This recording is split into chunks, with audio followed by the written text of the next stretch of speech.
زوج سلامتنا كل كورنعات نتركوا تخطاتلتي صوصي حبرتنا نزخونكم كلكم النابلنا انه نلوم زحزنا اقد الزينة نابهم كنبلينا نزيادة مكتتال شير لايك سبسكرايب مقبار يزنقعوا نابنا يلومي تحسو زينانا كنبل ما تنقطع دكتور جيديون تيمتس نحوات اب سمين ኢትዮጵያ ሓድሽ ጎንፂ ክለዓል ይኽእል እዩ ክብል ሚኒስትር ጉዳያት ወፃኢ ዶክተር ጊዲዮን ጢሞቴዎስ ኣጠንቂቑ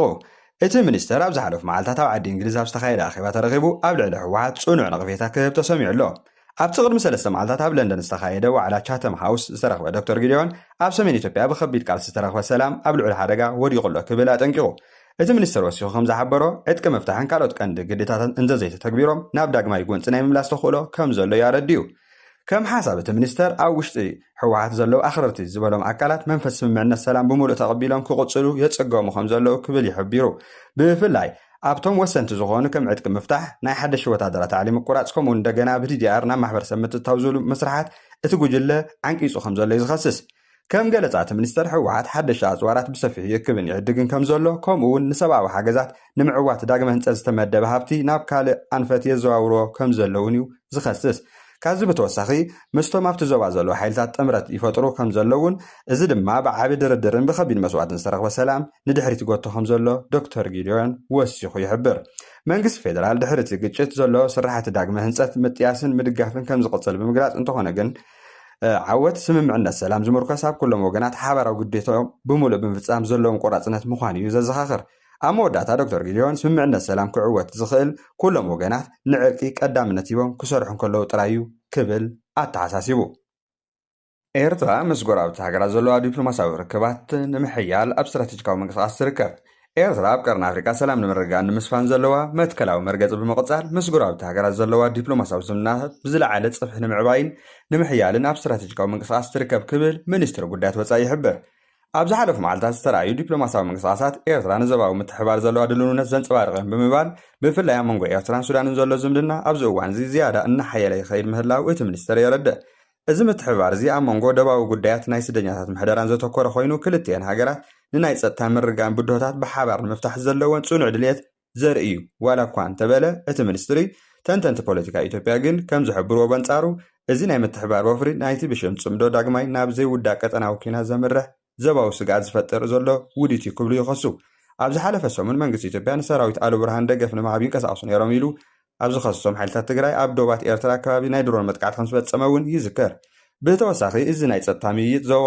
ጂኦፖለቲካዊ ለውጥታትን ኣብ መንጎ ኤርትራን ሶማሊላንድ ዝካየድ ዘሎ ናይ ጸጥታ ምይይጥ ኣብዚ እዋን እዚ ኣብ ቀርኒ ኣፍሪቃ እናተራእዩ ዘለዉ ጂኦፖለቲካዊ ለውጥታትን ጸቕጥታት ንምምዕራይ ዝዓለመ ምዃኑ እዩ ዝሕበር ከም ገለጻት ሚኒስትር ኤርትራ ኣብ ዞባዊ ጉዳያት ናይ ገዛእ ርእሳ ልኡላዊ መርገፂ ብምሓዝ ምስ መሻርክቲ ሃገራት ብምውሃድ ንወፃኢ ጽልዋታት ምክልኻልን ንሰላማዊ ኣግባብ ንምፍታሕን ግጭታት ኣብ ምድንፋዕንያ ትርከብ ክብል እዩ እቲ ሚኒስትር ዘረድእ እቲ ምስ ሶማልያ ዝግበር ዘሎ ርክብ እውን እንተኾነ ኣብ ዞባዊ ጸጥታን ቀይሕ ባሕርን ከባቢኡን ዘሎ ኣገዳስነት ልዑል እዩ ብምባል እዚ ናይ ሓባር ስራሕ ኣብ ሃገራት ኣፍሪቃ ናይ ውሽጣዊ ጉዳያን በዓልን ንምውሳን ዘለዎን ዓቕሚ ዘደለለ ኮይኑ ንዞባዊ ድሕነትን ቁጠባዊ ምዕባልን ሓደ ስጉምቲ ንቕድሚ ዝወስድ ምዃኑ እዩ እቲ ሚኒስትር ወሲኹ ዘረድእ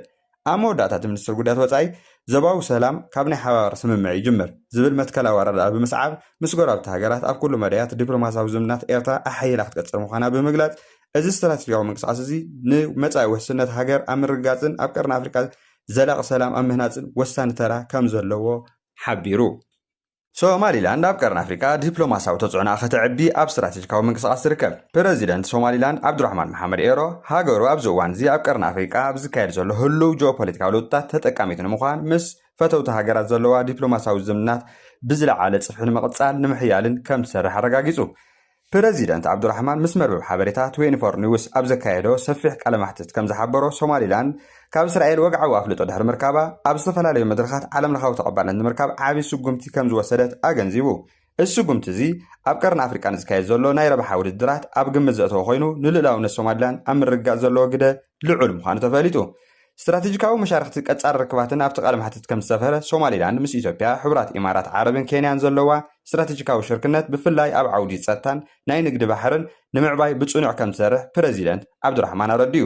ብፍላይ ኢትዮጵያ ምስቲ ናብ ቀይሕ ባሕሪ ናይ ምእታው ድሌታ ንምዕዋዝ ዘለዋ ድሌት ሶማሊላንድ ዘለዋ ስትራቴጂካዊ ቦታ ኣዝዩ ወሳኒ ከም ዝኾነ ተንተንቲ ፖለቲካ ይሕብሩ ብተወሳኺ ምስ መንግስቲ ኣሜሪካ ዘለዋ ዲፕሎማስያዊ ርክባት ኣብ ዞባ ሰላማዊ ምርግጋእን ዘለዋ ተራ ኣገዳስን ብምዃኑ ብምግላጽ اتزمدنا بزي مقرات كم زغطل عبد الرحمن الرقاقيز له بريزيدنت عبد الرحمن أم مجلسيو عالم لخاو حيلتات نتا أبقرنا أفريقيا زلو نايتساتها نقدن بايتا كردو ويقبع بمبال ሶማሊላንድ ንዞባዊ ሰላም ዘለዋ ድልውነት ኣነፂሩ ተንተንቲ ፖለቲካ ከም ዝሕብርዎ ሶማሊላንድ ኣብ ቀይሕ ባሕሪ ዘለዋ ስትራቴጂካዊ ቦታ ተጠቂማ ምስ ሃገራዊ ሓይልታት ብምውሃድ ንዞባዊ ሰላም ዘለዋ ድልውነት ዘንጸባርቕ እዩ እዚ ምንቅስቓስ እዚ ንመጻኢ ሃገር ኣብ ምፍጣርን ኣብ ቀጻሊ ፖለቲካዊ ወጥሪ ቀርኒ ኣፍሪቃ ብምውፃእ በዕላዊ ትንፋስ ዘለዋ ሃገር ንምዃን ዝተገብረ ፈተነ ምዃኑ የረድኡ ኣብ መወዳእታ ፕረዚደንት ዓብድራሕማን ሶማሊላንድ ኣብ ዝመጽእ እዋን ምስ ቀረባ መሻርክታ ብምዃን ነቲ ኣብ ቀይሕ ባሕሪ ዘሎ ናይ ሓይሊ ሚዛን ንምዕቃብን ቆጠባዊ ረብሓታታ ህዝባ ንምሕላውን ንኹሉ ተኽእሎታት ከም ትጥቀም ድማ ኣፍሊጡ ወታደራዊ ውጥረትን ሰብኣዊ ቅልውላውን ሱዳን ኣብ ሱዳን ዝካየድ ዘሎ ውግእ ኣብ ሓደ ውሽጣዊ ጎንፂ ሓሊፉ ንፀጥታ ቀርኒ ኣፍሪቃ ንመስመር ቀይሕ ባሕርን ኣብ ሓደ ተነቃፊ መድረክ ከእትዎ ከም ዝፀንሐ ይፍለጥ ኣብዚ እዋን እዚ ኣብ መንጎ ሰራዊት ሱዳንን ሓይሊ ህፁፅ ደገፍን ዝካየድ ዘሎ ሓያል ግጭት ካብቲ ናይ ቀደም ጽዑቕ ኩነታት እናተባእሰ ይርከብ ኣብ ሰሙን እዚ ኣብ ከተማታት ካርቱም ዳርፉር ጌዜራን ዝረአ ዘሎ ወታደራዊ ምንቅስቓስ እቲ ኩናት ንምፍታሕ ዝግበር ዘሎ ጻዕርታት ከም ዘዳኸሞ እዩ ዝግለጽ ዘሎ ክልቲኦም ወገናት ስልጣን ንምቁፅጻር ዝገብርዎ ዘለዉ ዘይተቋረፀ ናይ ሓይሊ ምውፋር ኣብ መሬት ዘሎ ናይ ሰላም ተስፋ ከም ዘቕሓሞ ተንተንቲ ይሰማምዑ እዚ ወታደራዊ ጎንፅታት ንመላእ ህዝቢ ሱዳን ኣብ ሓደጋ ውሽጣዊ ተመዛበልትን ስጋኣትን ጸጥታን ዘውድቐ ኮይኑ ውድብ ሕብራት ሃገራት ዩኤን ኣብ ዘውፅኦ ሓዲስ ጸብጻብ ኣብ ሱዳን ዝረአ ዘሎ ቆጠባዊ ቅልውላው ናብ 0 ከም ዝበፅሐ ኣጠንቂቑ ብፍላይ ጥሜትን ስእነት መድሃኒትን ኣብ ሱዳን ዘሎ ናይ መሰረታዊ ምግቢ መድሃኒትን እቶት ኣዝዩ ትሑት ብምዃኑ ብሚልዮናት ዝቑፀሩ ዜጋታት ኣብ ከቢድ ሓደጋ ከም ዘለዉ ይሕብር ናይ ዶብ ተሳገረ ምንቅስቓስ ስደተኛታት ናብ ጎረባብቲ ሃገራት ከም ጫድ ግብፂ ኢትዮጵያ ኣብ ዝሓለፉ መዓልታት መሊሱ ወሲኹ ኣሎ እዚ ድማ ንተቐበልቲ ሃገራት ከቢድ ቁጠባዊ ማሕበራውን ጸር ከም ዝኾነ ይዝሕበር ዓለም ለኻዊ ማሕበረሰብ ነቲ ኣብ ጀኔቫን ጅዳን ዝካየድ ዝነበረ ናይ ሰላም ዘተታት ዳግማይ ንምትስኡ ዝገብሮ ዘሎ ጻዕርታት ብሰንኪ ዘይምትእምማን ክልቲኦም ወገናት ኣብቲ ዝድለ ደረጃ ከም ዘይበፅሐ ይሕበር ይኹን እምበር ሃገራት ከም ከባቢ ቀርኒ ኣፍሪቃ ንሱዳን ናብ ርእሰ ምምሕዳር ንምምላስ ዝገብሮ ዘለዋ ዲፕሎማስያዊ ጻዕርታት ገና ከም ዘይተቋረፀን ንምርግጋእ እቲ ዞባ ኣዝዩ ኣገዳሲ ምዃኑ እዩ ዝሕበር ዘሎ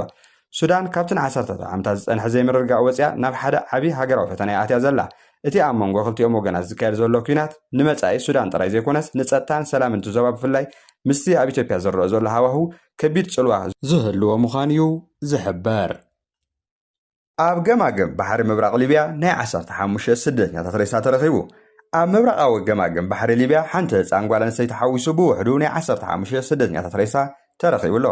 እዚ ኣብ ገማግም ዝተረኽበ ሬሳታት ስደተኛታት ዝፀዓነት ጃልባ ኣብ ባሕሪ ሜዲተርያን ድሕሪ ምጥሓላ ምዃኑ ተሓቢሩ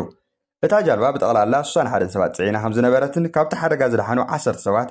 ኣረዲኦም ኣለዉ ሓለውቱ ደብ ባሕሪ እቲ ከባቢ ከም ዝሕብርዎ እቶም ሬሳታት ኣብ ዶብ ግብፂ ኣብ ትርከብ ቶብሩክ ዝተባህለት ከተማ ሊብያ ኣብ ዝተፈላለየ ገማግም ባሕሪ ፋሒሎምን ተበላሽዮምን ከም ዝተረኽቡ የረድኡ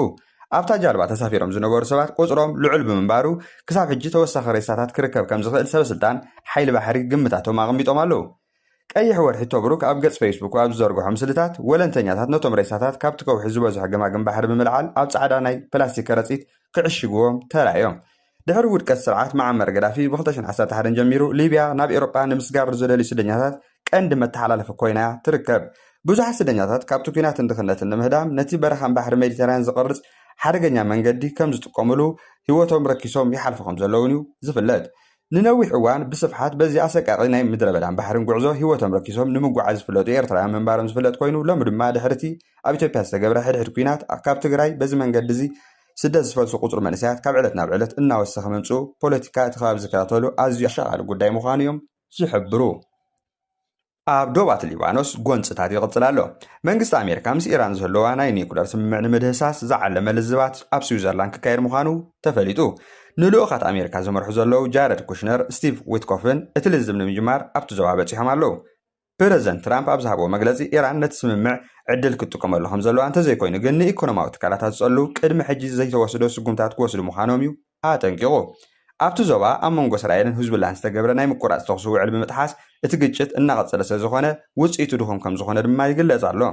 ሚድያታት ሊባኖስ ከም ዝሓበሮ ድሕሪ እቲ ስምምዕ ጥራይ ብሰንኪ ናይ ነፈርትን ድሮናትን መጥቃዕቲ እስራኤል 2 ህፃናትን ካልኦት 14 ሰባትን ሓዊሱ 16 ሰባት ተቐቲሎም ኣለዉ ብወገን እስራኤል ህዝቡላ ነቲ ናይ ምቁራፅ ተኽሲ ውዕል ከም ዝተሓሰብ ብምግላጽ እቲ ጉጅለ ብለይቲ ልዕሊ 50 ሚሳይላት ከም ዝተኮሰ ፍሊጣ እስራኤል ድማ ናይ ምክልኻል መሰላ ንምሕላው ኣብ ደቡብ ሊባኖስ ዘሎ ሰራዊታ ንምንስሓብ ድልውቲ ከም ዘይኮነት እያ ተረድእ ፕረዚደንት ትራምፕ ወገኑ ኢራን ካብ ዓቕሚ ነፈርትን ባሕርን ወፃኢ ብምዃና ብምሕባር ኣብ ዓራት ኮይና ትዝቲ ከም ዘላን እዚ ድማ ኣብ ማእኸላይ ምብራቕ ንሓድሽ ቅርፂ ስልጣን ዕድል ከም ዝፈጥር እዩ ዝሕብር ዘሎ ተንተንቲ ፖለቲካቲ ዞባ ብወገኖም እዚ ስምምዕ እዚ ካብቲ ቅድሚ ሕጂ ዝነበረ ዝተፈልየ ኮይኑ ኣሜሪካ ኣብቲ ስምምዕ ንምትግባር ዝዓለመ ወተሃደራዊ ፀብለልታ ዓቕሚ ከም ዘለዋ እዮም ዝሕብሩ ዘለዉ ዓለማዊ ቅልውላውን ውሕስነት ዳታን ውድድር ሰብ ስራሕ ብልሒ ኤአይን ኣብ መላእ ዓለምና ንዘሎ ናይ ሓበሬታ ምልውዋጥ ኣሰራርሓ ትካላትን ኣብ ሓደ ሓደገኛ መድረክ በፂሑ ኣሎ እቶም ዓበይቲ ናይ ቴክኖሎጂ ግዙፋት ኩባንያታት ንምዕባለ ናይቲ ብለይትን መዓልትን ዝዓቢ ዘሎ ሰብ ስራሕ ብልሒ ወይ ድማ ኣርቲፊሻል ኢንተሊጀንስ ኤአይ ተባሂሉ ዝፅዋዕ ቴክኖሎጂ ንምብፃሕ ንዘይተሓስበ ወፍሪ ተበጊሶም ይርከቡ ይኹን እምበር እዚ ውድድር እዚ ንውሕስነት ዳታን ንስነ ምግባራዊ ኣጠቓቕማን ዘተሓሳስብ ፃውዒታት ኣጋጢምዎ ኣሎ እዚ ውድድር እዚ ንዓለምና ብዝበለፀ ናይ ምውዳብ ንግዲ ናይ ምቕላልን ግዜ ናይ ምፍጣልን ዓብ ተስፋ ዘለዎ ኮይኑ ይኹን እምበር እቲ ፀገም ኣብቲ መን ይቕድም ዝብል ናይ ወተሃደራዊ ስልቲ ዝመስል ውድድር እዩ ኣብዚ ብዛዕባ ውሕስነት ዳታ ፕራይቬሲ ዝለዓል ዘሎ ክርክር ካብ ዝኾነ ይኹን እዋን ላዕሊ ኣዝዩ ተጋዲዱ ኣሎ ተጠቃሚ ከም ዘይፈልጦም ኩሉ መዓልታዊ ንጥፈታትናን ናይ ቪድዮ መርበባትናን ናይ ድምፂ ቅዳሕናን ናይ ፅሕፈት ስራሕትን ንምልማድ ዞም ኤአይ ሞዴላት ከም መንገዲ ይጥቀምሉ ከም ዘለዉ እዩ ዝሕበር እዚ ድማ ንውልቀ ሰባት ኣብ ከቢድ ሓደጋ ውሕስነት ዘውድቕ ኮይኑ ተረኺቡሎ ካልእ ስነ ምግባራዊ ኣጠቓቕማን መድረኽ ማሕበራዊ ሚድያን ምዕባለ ኤአይን ንስራሕቲ ፊልም ትሕሶታት ማሕበራዊ ሚድያን ብክልተ መንገዲ ይፀልዎ ኣሎ እቲ ኣውንታዊ ፅልዋ ንስክሪፕት መፅሓፍን ንቪድዮ ትርጉምን ንግራፊክ ዲዛይን ብዝሓየለ መንገዲ የቀላጥፎ ምህላው ኮይኑ ኣሉታዊ ፅልዎ ድማ ዝኾነ ሰብ ብፈቓድ ወይ ብዘይፈቓዱ ናይ ካልኦት ስምን ምስልን ክጥቀም ወይ ከዓ ናይ ሓሶት ትሕሶታት ብምፍጣር ንዓማዊል ዘጋጊ ብዝኾነ መንገዲ ክጥቀምሉ ይኽእሉ ምዃኖም እዩ መንግስታት ዓለም እዚ ኤአይ ዘምፅኦ ዘሎ ለውጢ ብሕግን ምድራትን ንምቁፅፃርን ህፁፅ ዘተታት የካይዱ ኣለዉ ብፍላይ ኣብ ኤውሮፓን ኣሜሪካን ትግባረ ኤአይ ዝበሃል ሕግታት ንምሕላፍን እቶም ኩባንያታት ንዝሰርሕዎም ቴክኖሎጂ ተሓተትን ምግባርን መድረኽ ተፈጢሩ ኣሎ